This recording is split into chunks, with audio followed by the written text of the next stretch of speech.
Hoje eu vou mostrar um pouquinho da cidade de Domingos Martins. Vem comigo que é uma cidade que tem muita história aí para contar. Bem-vindos a Domingos Martins, a cidade do verde. Mas quem foi Domingos Martins? Você que é capixaba sabe quem foi Domingos Martins? A cidade por aqui é bastante conhecida. Vem comigo que eu vou contar para vocês a história desse capixaba que nunca pôs os pés aqui, hein, gente? A cidade é muito charmosinha e agora já começou a ficar enfeitada, né, pro Natal. Então tá um capricho só. Olha a Branca de Neve! Desejando muita saúde para todo mundo também. E a cidade agora ó, já tá toda enfeitadinha pro Natal.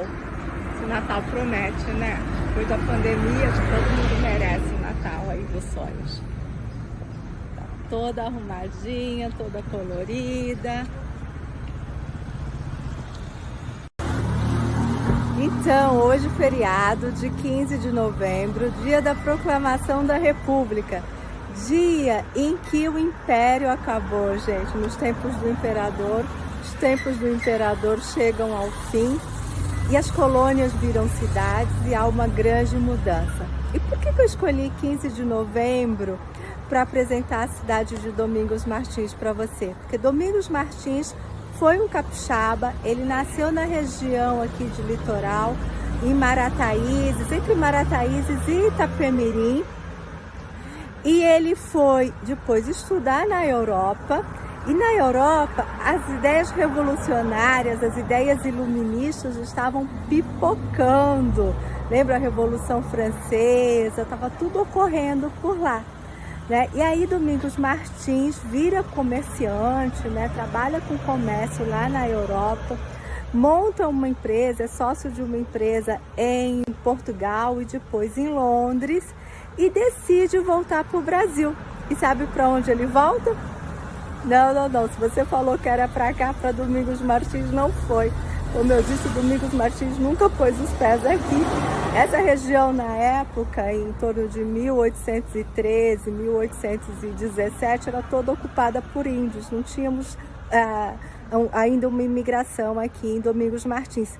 Então, Domingos Martins nunca pôs o pé aqui e ele foi para Pernambuco, porque Pernambuco, na época, era a colônia mais desenvolvida. Apesar da gente já ter o Rio de Janeiro, que já tinha recebido a coroa portuguesa, né, em 1808, Pernambuco era considerada o local mais rico do Brasil por causa da cana-de-açúcar e também por causa do algodão. E Domingos Martins mexia com esse comércio de algodão e tecidos. Então ele decide ir para Pernambuco. Então, resumindo a história de Domingos Martins nasceu na região do Espírito Santo, entre Marataízes e Itapemirim, foi estudar na Europa, passou sua fase, vamos dizer, adulta em Pernambuco e morreu na Bahia. Bem, o que a proclamação da República tem relação com Domingos Martins, né? Porque a proclamação ocorreu bem depois. Domingos Martins nasceu em 1781. E quando ele foi estudar na Europa, ele teve contato com ideias iluministas, né? A Europa estava passando pela Revolução Francesa, então ele teve vários amigos e com essas ideias mais liberais. E quando Domingos Martins, gente, volta da Europa, ele estava com essas ideias liberais na cabeça, né? E a corte portuguesa já estava no Brasil desde 1808. Domingos Martins volta para o Brasil em 1813, mais ou menos. Então a corte portuguesa já estava por aqui. E a corte portuguesa resolve fazer o quê? Aumentar os impostos.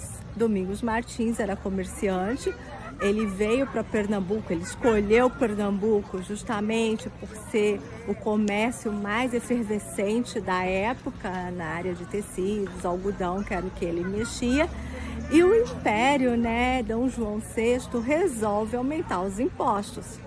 Eu já contei essa relação para vocês, o que esse aumento de impostos acaba gerando. Lembram da Inconfidência Mineira? Aumento dos impostos, os quintos do inferno. O que levou tudo isso? A uma revolução, a Inconfidência Mineira. A mesma coisa, os impostos, né, que a coroa acabou aumentando, tanto para manter a coroa portuguesa lá no Rio de Janeiro, quanto para mandar dinheiro para Portugal, gerou uma turbulência na sociedade em Pernambuco. E adivinha quem estava liderando essas revoltas, essas turbulências? O nosso Domingos Martins. Em Pernambuco, Domingos Martins ele se alia a alguns padres que também tinham ideias parecidas com ele, ideias mais liberais. E apesar de Domingos Martins ser contra a escravidão, dizem que ele andava de mãos dadas com os negros nas praças, tudo. A gente não pode esquecer que a sociedade pernambucana era muito escravista. Na verdade, ela dependia dos escravos, né? A cana-de-açúcar, o cultivo do algodão, tudo isso estava muito relacionado com o trabalho escravo. E Domingos Martins, aliado com outros revolucionários em Pernambuco, sabe o que eles fazem? Declara uma república separatista de Pernambuco, declara uma república pernambucana em 1817. Assim, Domingos Martins participou de um movimento separatista e com caráter republicano. Por isso que eu decidi contar a história de Domingos Martins hoje, no dia da proclamação da República Brasileira. Mas não esqueçam, Domingos Martins proclamou a República Pernambucana apenas, né? Eles não queriam separar o Brasil de Portugal, e sim a colônia, né? A colônia de Pernambuco de Portugal, ou do governo ali português, ou da coroa portuguesa.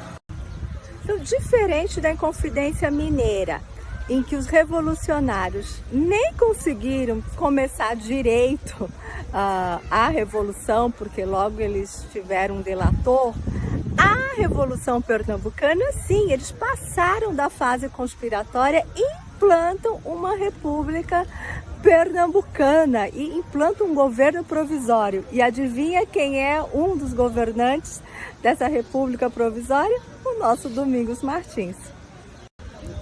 Durante esse governo, né, separatista de Pernambuco, eles implantam algumas mudanças ali, como a liberdade de imprensa, que não havia. Eles aumentam os soldos dos militares também ali, porque até para garantir a proteção deles, né, eles aumentam o salário dos militares. Olha a nossa história. Só que eles não conseguem acabar com a escravidão. Como eu falei, apesar de ser um movimento liberal, né, com ideias liberais, a sociedade pernambucana era muito, dependia muito da escravidão ainda para o seu comércio. Vocês acham que a coroa portuguesa aceitou facilmente essa república pernambucana? Nada. A coroa portuguesa atacou e atacou ferozmente essa revolução. Tanto que tem um fato que eu gosto muito, é porque Dom Pedro I tinha casado com Dona Leopoldina por procuração. E a Dona Leopoldina estava esperando o navio chegar para trazê-la para o Brasil. E teve uma demora. E esse atraso foi porque esse atraso do navio para buscar a nossa princesa Leopoldina, porque esse navio estava atacando em Pernambuco. Ou seja, a Revolução Pernambucana foi ferozmente atacada pela coroa portuguesa, que acabou. Na verdade, ela só durou 3 meses. E o que aconteceu com o nosso Domingos Martins? Bem, como lá em Pernambuco não tinha mais um governo representante da coroa portuguesa, porque com a Revolução o governante da época fugiu para o Rio de Janeiro, então eles estavam sem um representante. A coroa portuguesa pega Domingos Martins junto com outros revolucionários e levam até Salvador para serem julgados lá com os governantes da coroa portuguesa. Então, em 1817, Domingos Martins é condenado pelo crime de lesa majestade. Ele é fuzilado e arrastado pelas ruas de Salvador. E assim, a nossa Revolução Pernambucana durou apenas 3 meses e o nosso herói nacional, Domingos Martins, fuzilado e arrastado em Salvador. Olha que história, gente. Domingos Martins tinha apenas 36 anos quando ele foi condenado. E a Revolução Pernambucana é considerada a última revolução separatista do Brasil colônia. Depois, só com a nossa proclamação da República. Então, quando ocorre a proclamação da República, os republicanos tentam resgatar esses heróis, né, que lutaram de alguma maneira contra a coroa portuguesa. Por isso que Tiradentes é considerado um herói nacional e Domingos Martins também, mais recentemente, foi considerado um herói nacional.